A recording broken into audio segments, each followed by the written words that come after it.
법률방송에서는 어제와 오늘 제51대 대한변협회장 이종엽 당선인과 제96대 신임 김정욱 서울지방 변호사의 회장 단독 인터뷰를 전해드렸는데요. 이번 선거를 쭉 취재해온 왕성빈 기자와 선거 뒷얘기들을 더 자세히 나눠보도록 하겠습니다. 네, 왕 기자, 이번 변협회장 선거는 선거운동 기간 내에 좀 유독 잡음이 많았던 것 같은데요. 예, 그렇습니다. 일단 역대 가장 많은 5명의 후보가 출마해 시작부터 어떻게 보면 과열 양상을 보였습니다. 애초 유력 후보로 점쳐졌던 조윤욱 후보를 이종린, 황용환, 박종훈 세 후보가 변협 선관위에 집단 신고를 한 게 단적인 사례입니다. 조윤욱 후보가 사용한 경력 등이 상세히 적힌 접이식 명함이 제공이 금지돼 일종의 팸플릿에 해당돼 변협 선거 규칙을 위반했다는 건데요. 이에 조윤욱 후보도 곧바로 황용환, 박종훈, 여기에 이종엽 후보까지 선거규칙 위반으로 맞고발을 하며 맞섰고, 이 과정에서 신경전과 언쟁을 벌이는 모습이 법률방송 카메라에 고스란히 포착되기도 했습니다. 아무튼 선거 과정이 순탄치 않았다, 험악했다, 이렇게 보시면 될 것 같습니다. 또 여기에 토론회를 개최하니 만일을 두고도 논란이 좀 계속됐죠? 그렇습니다. 이전에는 변협회장 선거 때마다 변협 선관위 주최로 정책 토론회가 열렸고 후보자들이 열띤 공방을 벌이며 정책과 자질을 검증받았습니다. 회원들도 후보들의 옥석과 진면목을 판단할 수 있었고요. 그런데 무슨 이유에선지 이번 변협 선관위는 별다른 설명도 없이 이번 선거에선 토론회를 안 열겠다고 사실상 일방적으로 통보했습니다. 이에 안 그래도 코로나로 대면 선거운동이 어려운데 깜깜이 선거라는 변협 안팎의 비판과 비난이 쇄도했고요. 법률방송 대담 프로그램에 출연한 5명의 후보들 모두 공개적으로 토론회 개최를 촉구했고, 이런 안팎의 비판과 압박에 변협에서 토론회를 열기로 입장을 바꿨지만 이번엔 너무 촉박한 일정 등의 사유로 이종엽, 조현욱, 이 유력 후보 2명이 결국 토론회에 불참하게 되면서 맥빠진 반쪽짜리 토론회로 가 되고 말았습니다.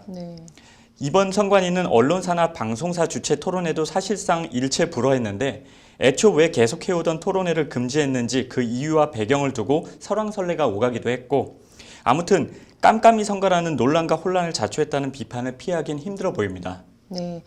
지금 결선 투표에서는 이찬희 협회장의 선거 개입 논란도 좀 불거져서 논란이 된 것 같은데요. 예, 그렇습니다. 25일 1차 투표에서 당선자를 확정하지 못하고 27일 1위 이종엽 후보와 2위 조윤욱 후보의 결선 투표로 당선자를 가리게 됐습니다. 결선 투표 진출 후보와 낙마한 후보들 사이 치열한 합종 연횡이 전개되며 그야말로 시계제로의 팽팽한 긴장 상태가 펼쳐졌는데요. 이런 상황에서 결선 투표를 하루 앞둔 26일 밤 이찬희 협회장이 자신의 페이스북에 조윤욱 후보와 1차 투표에서 낙마한 3위 황용환, 5위 이종린 후보의 단일화 기사를 공유하며 대한변협이 정치권과 다른 이유이자 힘의 근원은 소통과 화합인 듯 합니다라는 메시지를 남겼습니다. 물론 누구를 찍으라고 직접적으로 공개 지지를 선언한 건 아니지만 누가 보더라도 선거 중립을 지켜야 할 협회장이 협회장 신분으로 부적절했다는 비판이 제기될 수밖에 없는데요. 이것 말고도 굳이 이종엽 후보가 과태료 300만 원을 받은 사실을 페이스북에 적시하는 등 논란과 그리고 이종엽 후보 측의 반발을 자초한 측면이 있습니다. 이제 그럼에도 이 결선 투표에서 이종엽 당선자가 어떻게 보면 좀 의외의 압승을 했어요. 그렇습니다. 일단 1차 투표에서는 이종엽 후보가 3,948표, 조윤욱 후보가 3,528표, 황용환 후보가 3,353표를 얻어 각각 1, 2, 3위를 차지했습니다. 표 차이가 그리 크지 않았습니다. 이런 상황에서 조윤욱 후보가 황용환 후보의 지지 선언을 이끌어내고 5위이긴 하지만 두 자릿수 득표를 올린 이종린 후보까지 3자 연대를 성사시키면서 판세가 넘어간 것 아니냐는 예상과 전망이 나오기도 했는데요. 결선 투표 결과는 이종엽 후보가 8,536표, 조윤욱 후보가 6,014표, 2,500표 차 이상 압승으로 끝났습니다. 결선 투표 결과가 전해지자 조윤욱 캠프에서는 당시 법률방송 취재진이 캠프 사무실 현장에 있었는데요. 예상 외의 큰 패배에 정말 진견하며 믿기 어렵다는 반응을 보이기도 했습니다. 이게 이종엽 당시 후보 입장에서는 이제 압승, 또 조현욱 후보 입장에서는 좀 쓰라린 패배인 것 같은데 이유나 배경을 좀 분석해 본다면 좀 어떨까요? 네, 1차 투표에서 근소한 차이로 3위를 차지하면 사실상 캐스팅 보트처럼 인식된 황영화 후보가 조현욱 후보 지지를 선언하면서 연대한 게 결과적으로 위기감을 느낀 이종엽 후보 지지층의 결집을 유도했고 반면 조현욱 후보 입장에선 생각보다 연대의 효과를 보지 못했다는 것이 대체적인 분석입니다. 네. 이종엽 후보 핵심 지지층은 로스쿨 출신 젊은 변호사들인데요. 특히 한국법조인협회 소속 청년 변호사들은 사법시험으로 대표되는 어떻게 보면 앙시앙 레짐, 구체제와 맞서 싸우며 조직력과 단결력을 키워왔는데 이번 선거에서 이종엽 후보의 당선을 일종의 변협 정권교체로 인식한 측면도 있습니다. 네. 그런데 결선 투표 전날 조현욱 후보가 사실상 자신을 집단 신고까지 했던 황용환, 이종린 후보와 극적인 3자 연대를 성사시키자 이번에 정권 교체를 못하면 영영 못한다는 위기의식이 팽배해지면서 선거에 상대적으로 무관심했던 청년 변호사들을 대거 결선 투표장으로 불러들였다는 것이 중론입니다. 여기에 이찬희 협회장의 선거 개입 논란도 현 변협 집행부의 반감이나 불만을 가지고 있는 회원을 자극해 결선 투표에서 이종엽 후보 지지로 이어진 측면이 있습니다. 네. 반면 1차 투표에서 황영화 후보를 찍었던 유권자들은 결선 투표에서 굳이 다시 조현욱 후보를 찍어야 할 이유나 필요가 상대적으로 빈약해 3자 연대에도 불구하고 조현욱 후보가 별다른 재미를 보지 못했다는 평가입니다. 관련해서 조현욱 후보 캠프 내에선 이찬희 협회장 논란으로 손해만 봤다는 볼멘 소리가 나오기도 했습니다. 네. 지금 서울지방변호사회장 선거에서도 지금 로스쿨 출신 청년 변호사들의 좀 바람이 거셌습니다. 그렇죠?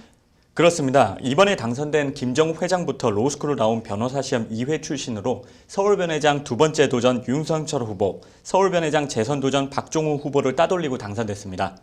첫 로스쿨 출신 서울변회장 탄생 자체가 변호사 사회의 변화를 극적으로 보여주는 상징적인 한 장면이라고 볼 수 있는데요. 일단 매해 로스쿨 출신 변호사들이 1,500명 안팎 배출되면서 극적으로 자연스레 세를 불려나가고 있습니다. 서울변회뿐 아니라 이번 변협회장 선거 이종엽 당선인도 선거 초기부터 로스쿨 출신 김정욱, 이제는 서울변회장이지만 당시 후보와 연대 행보를 같이 했는데요. 이번 선거는 로스쿨과 변시 출신 소장 변호사들의 본격적인 주류 편입을 알리는 신호탄이다. 이렇게 의미를 부여할 수 있을 것 같습니다. 네. 지금 대한변협과 서울변회가 좀 사실상 한 캠프에서 나온 셈이니까 좀 정책이나 뭐 공약 추진도 함께하면서 탄력을 좀 받을 수 있겠네요.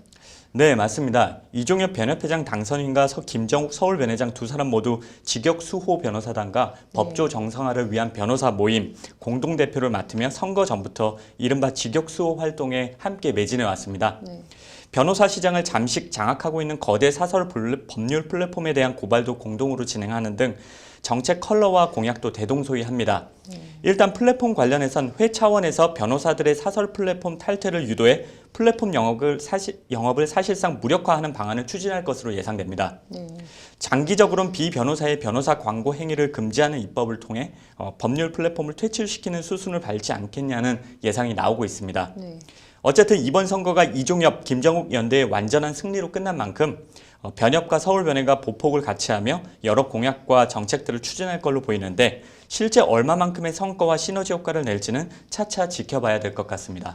지금 상황을 보니까 확실히 좀 로스쿨 출신들이 좀 하나의 강력한 세력이 된 것 같은데요. 법조계 주류 변화와 좀 신호탄이라는 평가가 좀 인상적입니다. 관심 갖고 함께 지켜봐야겠네요. 오늘 잘 들었습니다.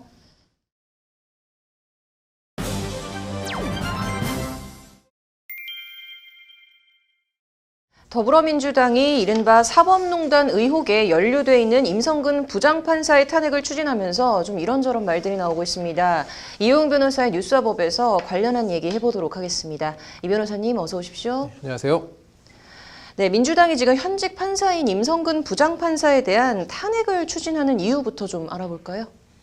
네, 이제 법관에 대한 탄핵 추진은 이번이 처음인데요. 네. 지금 임성근 전 부장판사 같은 경우는 그 사법농단에 연루되었다는 혐의로 네. 1심 판결이 나와 있는 상황입니다. 네. 근데 그 1심 판결에서 물론 그 1심 판결 결과 무죄 판결이 선고되긴 했는데 네. 그 재판이라는 게 결국 사실 인정과 그에 대한 법률 해석 아니겠습니까? 네. 근데 그 사실 인정 부분에서 그 임성근 부장판사가 행한 어떤 그런 재판 개입 행위가 다 사실로 인정이 돼버렸고 네. 그러한 행위는 위헌적인 재판 개입에 해당한다. 라는 그런 1심 법원의 판결이 있었기 때문에 네. 민주당에서는 임성근 부장판사에 대해서 이것은 탄핵 소추 의결을 해서 헌법재판소의 탄핵 심판에 한번 회부해보자. 좀 이런 이야기를 하고 있는 거고, 그 탄핵 사유로 지금 거론되고 있는 것들이 보면은 그 임 전 부장판사가 네. 법원 행정처의 요구에 따라서 그 이동근 부장판사에게 판결 선고 이전에 그 재판 과정에서 세월호 7시간 행적과 관련된 기사가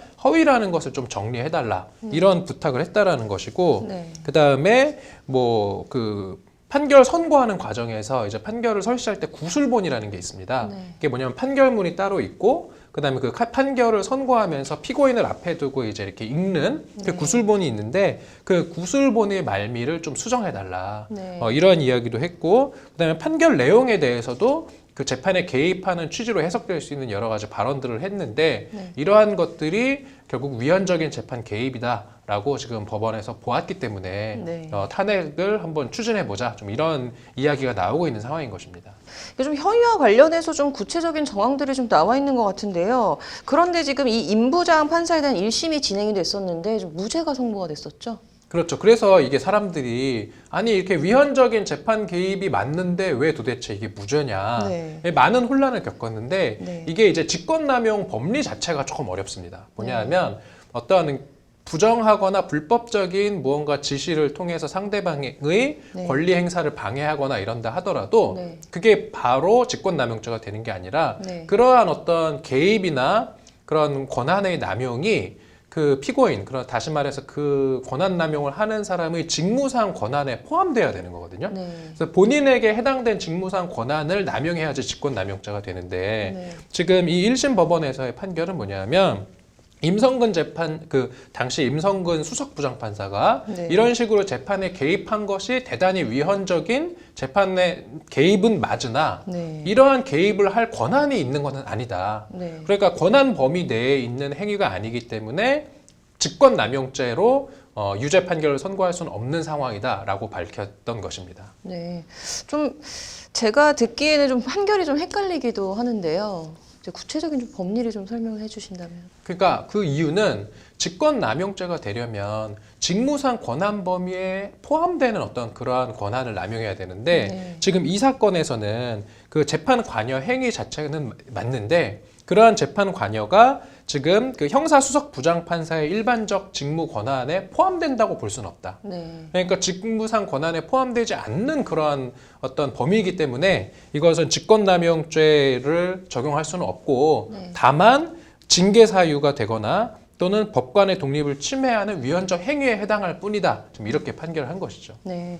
지금 탄핵 소추안 발의부터 지금 국회에서 이제 가결되기까지 과정이 좀 있는데 이거 좀 구체적으로 어떻게 되나요? 자, 일반 법관에 대한 탄핵 의결 정족수는 조금 다르거든요. 네. 그래서 국회 재적의원 3분의 1인 100명 이상의 동의가 있으면 네. 그 탄핵 소추안이 발의가 되는 것이고요. 네. 그럼 발의된 탄핵 소추안이 가결되는 것은 재적 과반수 출석에 출석 과반수의 찬성 네. 이면은 족한 것입니다. 그래서 지금 만약에 민주당이 추진을 해서 네. 탄핵 소추안이 발의가 되면 실제로 탄핵 소추안이 가결되는 것은 충분히 가능한 그런 상황인 것으로 보입니다. 네. 이게 만약에 탄핵안이 통과가 된다. 그러면 이제 이 임성근 부장 판사는 어떻게 되는 건가요?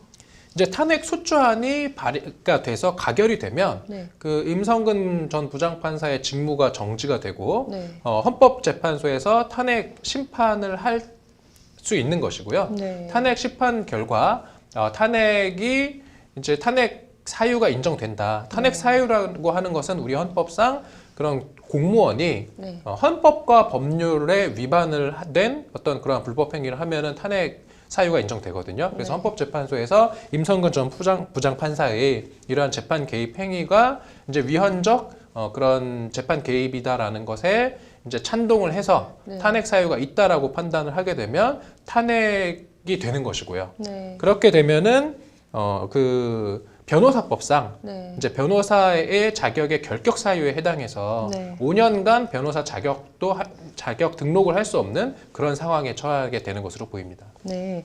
근데 지금 이미 1심에서 이 임 부장 판사에 대한 무죄가 나온 상황에서 좀 민주당이 뒤늦게 탄핵안을 좀 발의한 게 실익이 없다라는 지적도 좀 나오는데요. 이거 어떻게 보십니까? 이제 그 보수 상향의 변호사 단체인 그 한반도 인권과 통일을 위한 변호사 모임 같은 네. 그런 보수 단체에서는 지금 이러한 탄핵 소추 의결과 관련된 움직임에 대해서 이것은 사법부 길들이기다. 네. 이렇게 좀 반발을 하고 있는 상황이거든요. 네. 그래서 또 하나는 뭐냐면 지금 그 임성근 전 부장판사가 2월 28일에 퇴직을 앞둔 시점이어서 네. 만약에 탄핵 소추안을 발의를 해서 가결을 하는 것이 네. 바로 2월 28일 이전에 되어야 되는 것이고요. 네. 이미 퇴직을 한 사람을 탄핵 소추할 수는 없기 때문에 그래서 2월 28일 이전에 과연 탄핵 소추안을 발의해서 가결시킬 수 있는 것이냐 이런 또 실효성 논란도 나오고 있는 상황입니다. 네. 좀 이 임성근 부장판사에 대한 법관 탄핵 좀 가결될 거라고 보시나요? 좀 이번 논란에 대해서 어떻게 평가하시나요? 조금 조심스럽기는 합니다만 네.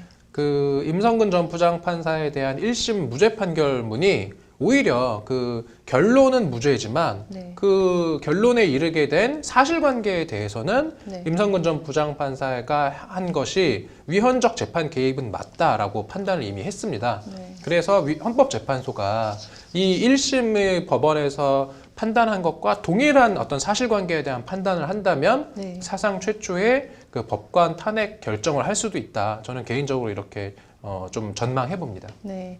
자, 헌정 사상 초유의 법관 탄핵이 좀 이뤄질지 지켜봐야겠네요. 오늘 잘 들었습니다. 이어서 법조계 소식 전해드리겠습니다. 1조 6천억 원의 금융 피해가 발생한 라임 자산운용 사태 핵심 피의자인 이종필 전 라임 부사장이 1심에서 징역 15년에 벌금 40억 원, 추징금 14억 4천만 원을 선고받았습니다. 재판부는 윤리의식을 찾아보기 어렵다며 이같이 선고했습니다. 동거남의 9살 아들을 7시간 동안 여행 가방에 가두고 밟아 숨지게 한 40대 여성이 2심에서 1심보다 3년 더 늘어난 징역 25년을 선고받았습니다. 재판부는 상상도 못할 정도로 악랄하고 잔인한 범행이라고 양형 사유를 밝혔습니다. 고 최숙현 선수에게 가혹행위를 한 혐의로 기소된 경주시청 트라이애슬론팀 김규봉 감독이 1심에서 징역 7년이, 주장 장윤정 선수에겐 징역 4년이 각각 선고됐습니다. 기존 검찰청 소속 검사 외 공수처 검사도 형사 판결을 비롯해 법원 형사사건 기록을 받아볼 수 있도록 대법원 관련 규칙이 개정됐습니다. 개정 규칙은 오늘부터 시행됩니다. 오늘 준비한 소식은 여기까지입니다. 시청해주신 여러분 고맙습니다.